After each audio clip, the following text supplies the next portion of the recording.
UPPSC की तरफ से एक शॉर्ट नोटिस जारी हो गया है असिस्टेंट इंजीनियर के रिक्रूटमेंट के लिए। आपके लिए ये अच्छी खबर है क्योंकि सिविल इंजीनियरिंग में और इलेक्ट्रिकल इंजीनियरिंग में इसमें वैकेंसीज आती हैं। हालांकि इलेक्ट्रिकल इंजीनियरिंग और मैकेनिकल इंजीनियरिंग की वैकेंसीज की संख्या यहाँ पर कम रहती है, बट फिर भी ये एक बहुत अच्छी जो है पोस्ट है असिस्टेंट इंजीनियर की, जिसका नोटिफिकेशन बहुत जल्द जारी होने वाला है। इसी सूचना के साथ मैं यहाँ पर आपके सामने आ चुका हूँ। मैं आपको दिखा देता हूँ क्या है ये शॉर्ट नोटिस और कब आएगा नोटिफिकेशन। इस जो भी नोटिफिकेशन आएगा, जब भी आएगा, उसकी पूरी डिटेल में यहाँ पर चर्चा की जाएगी और मैं उस नोटिफिकेशन को करूंगा या फिर जो भी हमारे फैकल्टीज हैं वो आपके सामने उस नोटिफिकेशन को बताएंगे, सारी डिटेल्स बताएंगे। लेकिन इस शॉर्ट नोटिस में जो आया हुआ है वो मैं आपको बता देता हूं और क्या एलिजिबिलिटी रहेगी एक थोड़ा सा आइडिया वो भी दे देता हूं। कितनी नंबर ऑफ वैकेंसीज हैं वो भी देख लेते हैं।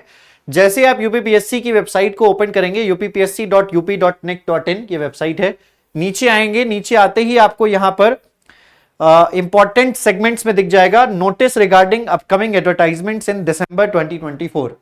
तो जैसे आप इस पर क्लिक करते हैं आपके सामने ये पीडीएफ ओपन हो जाएगा। उत्तर प्रदेश लोक सेवा आयोग सम्मिलित राज्य अभियंत्रण सेवा सामान्य और विशेष चयन परीक्षा 2024। टोटल जो पोस्ट आने वाली है वो है आपकी 550। टोटल रिक्तियों की संख्या 550 है।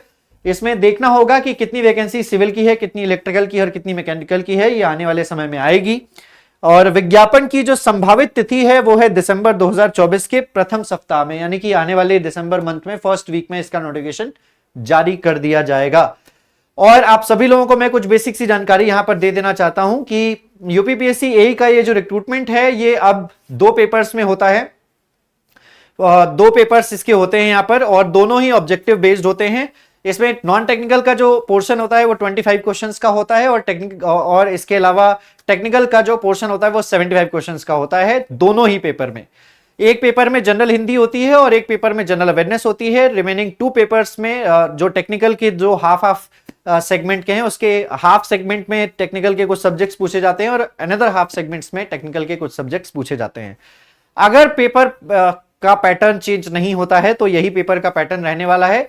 अगर मैं एलिजिबिलिटी की बात करूं तो यहां पर बीटेक की रिक्वायरमेंट होती है, बैचलर ऑफ इंजीनियरिंग और bachelor of technology respective disciplines में। जैसे कि सिविल की वैकेंसीज रहेगी तो सिविल की और इलेक्ट्रिकल मैकेनिकल की वैकेंसीज रहेगी तो उसकी।